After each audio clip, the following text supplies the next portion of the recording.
اس میں اعراب کا فرق ہوگا. لکھنے میں تو ایک جیسے ہوں گے لیکن پڑھنے میں ڈیفرنٹ ہوں گے کیونکہ ان کے اعراب اوپر نیچے ہوں گے.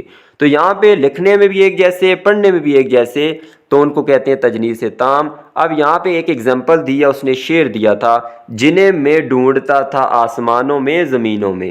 اب یہ بھی میں ہے اور یہ بھی میں ہے. اب اس میں کا مطلب ہے میں, فرسٹ پرسن پروناؤن ہے آئی, یہ میں نے یہاں پہ لکھا بھی ہے آئی میں. اور آسمانوں میں, آسمانوں میں کا مطلب ہے آسمان, یہ حروف جار ہے میں, اور یہ جگہ اور مقام کو بتاتا ہے جیسے اندر یا پر, آسمان کے اندر یا آسمان پر. تو یہ دیکھیں دو سیم الفاظ تھے اور ان کے میننگ ڈیفرنٹ تھے, اس وجہ سے یہ کیا ہے تجنیس تام. ایک اور میں نے یہاں پہ اگزامپل لکھی ہے, اس سے آپ کو اور کلیئر ہو جائے گا.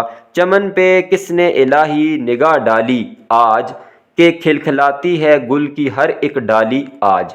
اب یہ دیکھیں دونوں لفظ ہیں ڈالی, ایک ہے نگاہ ڈالنا, نظر ڈالنا, اور دوسرا جو ڈالی ہے وہ ٹہنی کو کہتے ہیں, جیسے پھولوں یا اس کی ٹہنی ہوتی ہے کسی بھی درخت پودے کی. تو یہ دیکھیں ڈالی اور ڈالی لکھنے میں پڑھنے میں سیم ہے لیکن ان کے میننگز الگ ہیں. تو یہ ہے جی تجنیس تام. نیکسٹ دیکھ لیتے ہیں جی غزل. جیسے ہم نے نظم کے بارے میں پڑھا تھا اسی طرح غزل کی تعریف دیکھ لیتے ہیں. غزل کا لفظ عربی زبان کے ایک مصدر ہے جس کے معنی ہے کاتنا, چرخے پر روئی سے سوت دھاگا بنانا.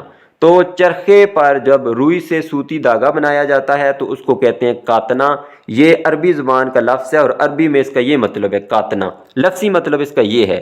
لیکن ادب کی روح سے اردو ادب میں غزل کے معنی ہیں عورتوں سے باتیں کرنا یا عورتوں کے حسن و جمال کی تعریف کرنا. لفظی مطلب تو کاتنا ہے اس کا, عربی زبان کا یہ لفظ ہے, لیکن اس کا ادب کے اندر مطلب ہے عورتوں سے باتیں کرنا یا عورتوں کے حسن و جمال کی تعریف کرنا.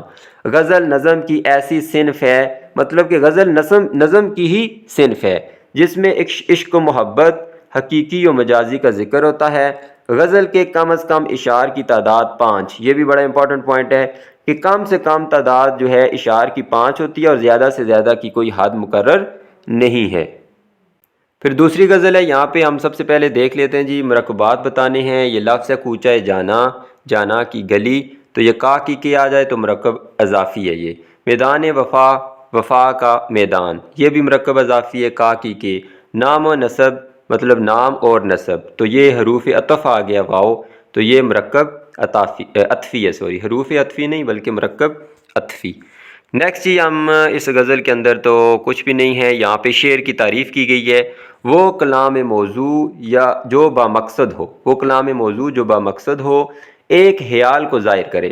مطلب شعر کے اندر ایک خیال ہوتا ہے جس کے دونوں مصرے ایک ہی وزن میں ہوں, شعر کہلاتا ہے. تو یہ شعر کی ڈیفینیشن ہے کہ ایک وزن میں ہونے چاہیے, ایک خیال کو ظاہر کریں, دونوں مصرے, 2 مصرے ہوں گے شعر کے اندر. پھر تیسری غزل ہے جی, اس کے اندر تو آپ کو پتہ ہی ہوگا مطلع اور مقطع کس کو کہتے ہیں. مطلع پہلے شعر کو کہتے ہیں, مقطع آخری شعر کو کہتے ہیں.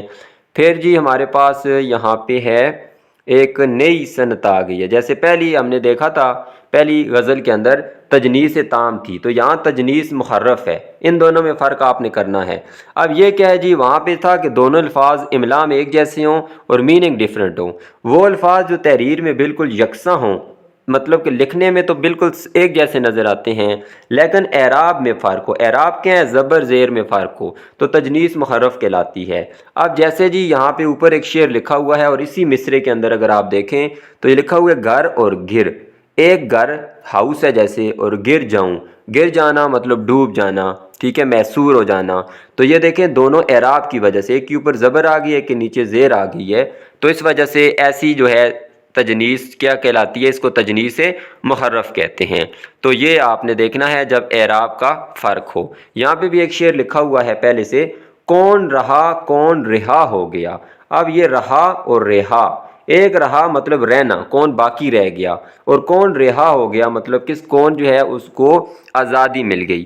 تو یہ ہوتی ہے تجنیس محرف. تو تجنیس محرف اور تجنیس تام, ان دونوں کو آپ نے ذہن میں رکھنا ہے. پھر ایک اور ہے جی تشبیہ, جو ہے اس غزل کے آخری شعر میں استعمال ہوئی ہے, اور اس کے ارکان لکھیں. تو چلیں یہ دیکھ لیتے ہیں اور اس کے ارکان بھی آپ کو پتہ چل جائیں گے کتنے ارکان ہیں. تو تشبیہ آخری شعر میں استعمال ہوئی ہے, زندگی شمع کی مانند جلاتا ہوں.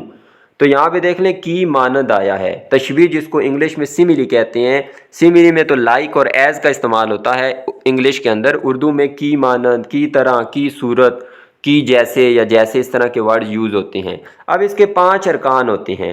پہلا ارکان ہوتا ہے جی مشبہ۔ مشبہ وہ ارکان ہوتا ہے، وہ لفظ ہوتا ہے جس کو تشبیہ دی جا رہی ہے۔ اب ہم زندگی کو تشبیہ دے رہے ہیں شمع کے ساتھ، مطلب زندگی شمع کی مانند، شمع جو کینڈل ہے تو اس کی مانند، تو شمع زندگی جو ہے جس کو ہم تشبیہ دے رہے ہیں وہ مشبہ ہو گیا، جس کے ساتھ تشبیہ دے رہے ہیں وہ دوسرا ارکان ہے، اس کو کہتے ہیں جی مشبہ بے۔ تو ہم زندگی کو تشبیہ دے رہے ہیں شمع کے ساتھ، تو زندگی مشبہ ہو گیا اور شمع ہوگی مشبہ بے ہو گیا۔ تیسرا ہوتا ہے حرف تشبیہ، مطلب کہ کون سا حرف آیا، جیسے انگلش میں لائک اور ایز آتا ہے، اردو میں کی مانند، کی جیسے، کی طرح، اس طرح کے الفاظ لازمی ہوں گے، تو یہ حرف تشبیہ ہے۔ پھر اس کے بعد غرض تشبیہ اور وجہ تشبیہ، یہ 2 ارکان ہیں۔ غرض تشبیہ، تشبیہ دینے کی غرض کیا ہے؟ زندگی کی قربانی اور روشنی دینے والی فطرت کو ظاہر کرنا، یہ ہماری غرض ہے کہ زندگی انسان اپنی جلا دیتا ہے قربانیاں دے دے کے کہ دوسرے لوگوں کی زندگیاں بہتر ہو سکیں، خود جل جائے، جیسے شمع خود جل جاتی ہے اور دوسروں کو روشن کرتی ہے۔ اسی طرح وجہ تشبیہ کیا ہے؟ قربانی دینا، یہ وجہ ہے، خود کو ختم کر کے دوسروں کو روشنی دینا۔ جس طرح شمع جو کینڈل ہوتی ہے خود جلتی رہتی ہے، دوسروں کو روشن کرتی ہے، اسی طرح زندگی کہہ رہا ہے کہ میں شمع کی مانند جلاتا ہوں، کہ اپنی زندگی کو لوگوں کے لیے قربان کرتا ہوں۔ تو یہ 5 ارکان تھے، خاص کر یہ پہلے 3 ارکان یا 2 ارکان بڑے امپورٹنٹ ہیں۔ مشبہ جس کو تشبیہ دی جائے، مشبہ بے جس کے ساتھ تشبیہ دی جائے، اور حرف تشبیہ تو ایزی ہے۔ نیکسٹ جی یہاں پہ اور کچھ نہیں ہے اس کے اندر، لاسٹ ہماری جو آج کی غزل ہوگی اس کو دیکھ لیتے ہیں جی۔ یہاں پہ کیا ہے جی، قواعد کی روح سے درج ذیل مرکبات کے نام لکھیں۔ عارض و لب، تو اس میں بھی واو آ گیا ہے، حروف عطف، یہ بھی مرکب عطفی ہے، ٹھیک ہے۔ عارض و لب، گال اور ہونٹ، عارض کہتے ہیں، سوری عارض نہیں عارض، عارض کہتے ہیں گالوں کو اور لب کہتے ہیں ہونٹوں کو، گال اور ہونٹ۔ گزرگاہ حیال، حیال کی گزرگاہ، تو کا کی کے آ گیا مرکب اضافی ہے۔ رشتہ جان، جان کا رشتہ، یہ بھی مرکب اضافی ہے۔ پھر جی اچھا، یہاں تک ہماری آج کی 4 غزلیں تھیں اور اس ویڈیو کا یہاں پہ اہتمام کریں گے ہم۔ ویڈیو اچھی لگی ہے تو اس کو لائک کر دیں، چینل کو سبسکرائب کر دیں۔ اللہ حافظ۔